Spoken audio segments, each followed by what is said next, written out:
Post office रे जमाकारी अर्थ आत्मसात कंधमाल जिला रणपाटुली पोस्ट ऑफिस रे पोस्ट मास्टर जमाकारी लक्षाधिक टंका हड़प करथिबा अभियोग होइछे। जमाकारी माने पोस्ट ऑफिस रे विभिन्न योजना रे टंका डिपोजिट करुथिले हैं। पोस्ट मास्टर रामचरण सेठी ताहाकू जमा न करी आत्मसात करुथिले। किछि मास धरी से ऑफिस न आसिबारु जमाकारी माने टंका उठाई न पारी असुविधारे पड़िथिले। परे परे से माने ब्लॉक मुख्य डाकघर को गला परे निज अकाउंट रे टंका जमा होई नथिबा जानिबाकू पाइथिले। उत्त्यक्त जमाकारी पोस्ट मास्टर को खोजी बाहर करिबा परे तांकु नै फुलबाणी मुख्य डाकघर उप अधीक्षक निकट रे फेराद होइथिले। सेबडे टंका आत्मसात अभियोग को संपृक्त पोस्ट मास्टर स्वीकार करने सहित टंका फेराई देबे बोली कहिसंते। ए बाबद मुख्य डाकघर उप अधीक्षक प्रतिक्रिया देबाकू मना करिसंते।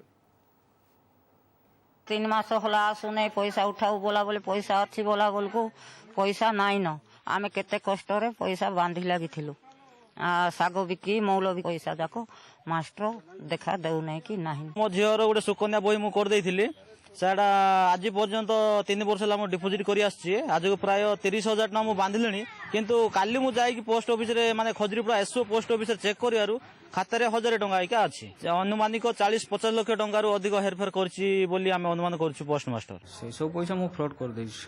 केते टंका तमे फ्रॉड करछो? खाली 2 लाख भीतर हो। तमे फ्रॉड काई कलो? और असुविधा थला बोली बर्तमान लोक पैसा केमति दिया जिवो? सेडा मु सेति पय मु जे कोनस प्रकार व्यवस्था करबी। मु आस्ते अरेंजमेंट करबी जे कोनस प्रकार करी।